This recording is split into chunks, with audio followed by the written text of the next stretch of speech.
The rich get richer, and the defending Eastern Conference champions are loading up. We've got that next on the Locked On NHL Road to the Trade Deadline.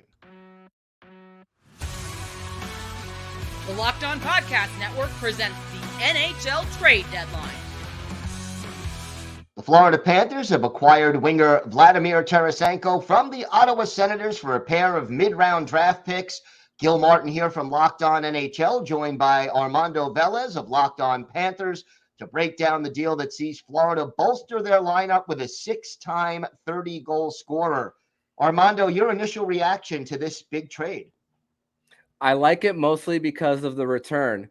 Because as we saw a few years ago when the Florida Panthers won the President's Trophy, they sold a 2024 first, a 2023 first, and it was going to be hard for the Florida Panthers to make any trade that didn't require high picks. But with the leverage that Vladimir Tarasenko had in his contract with the no trade clause, and using his leverage to say his preferred destination is the Florida Panthers, it helped Bill Zito make this trade happen for them. And it's been a thing for the last few years. Guys have wanted to come here. I mean, Claude Giroux, for example, Matthew Tkachuk in the offseason just a few seasons ago, Joe Thornton as a free agent, even though he was on the tail end of his career. So it's been something building over the last few years since Bill Zito has taken over as the general manager for the Cats. And we've seen this with the President's Trophy 2 seasons ago, a run to the Stanley Cup final, and the Panthers' first team to 90 points,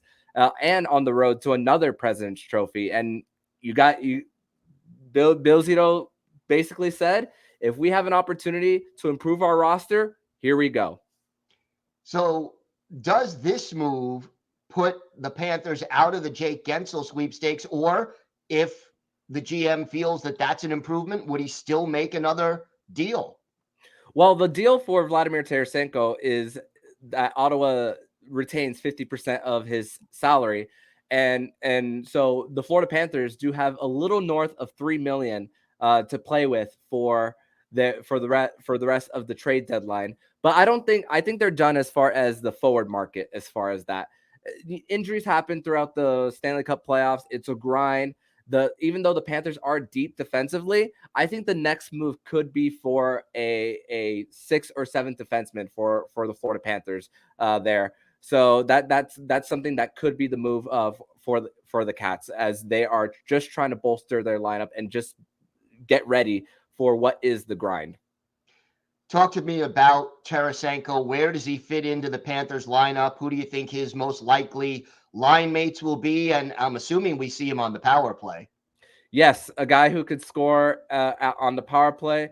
And I believe that even though he is a left-handed shot who plays on the right wing, we could maybe see some experimentation on the second line with Matthew Tkachuk and Sam Bennett, or we could possibly see him on that top line with Alexander Barkov. But the thing is, the Florida Panthers have a lot of flexibility on their lineup too, where with Evan Rodriguez, who could play on both sides of the wing as well. So if you want to put Tarasenko and start him off with an Anton Lundell, you could put Rodriguez back on the top line and shift Verhaeghe down, because Verhaeghe also has some experience playing with Matthew Tkachuk as well. So that creates so many good problems for the Florida Panthers in the lineup. And Matthew Tkachuk, he plays a lot of power play time, even plays on power play too. So we could see Tarasenko go on that right side on the power play to just bolster up the scoring, because the Panthers, number 1 in the league in defense, and their defensive structure can play anywhere at any time in any barn.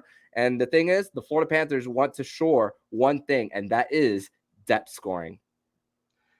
You mentioned looking for a 6th or 7th defenseman. Is there a particular profile that defenseman should have? Left shot, right shot, stay at home, more offensive minded? What are they really looking for?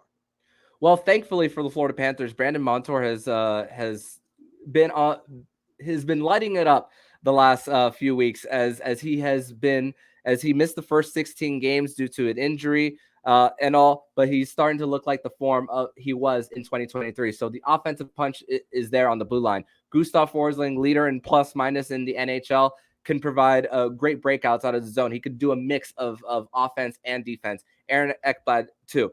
So you want to shore up that defensive structure for the Florida Panthers. But offense, if you can have some offense, a guy who can jump in the rush, even though they have one currently on the roster who's a little sneaky when it comes to jumping in on plays, and Nico Mikkola, it doesn't hurt to add someone extra in order to shore up that offensive punch for the Cats.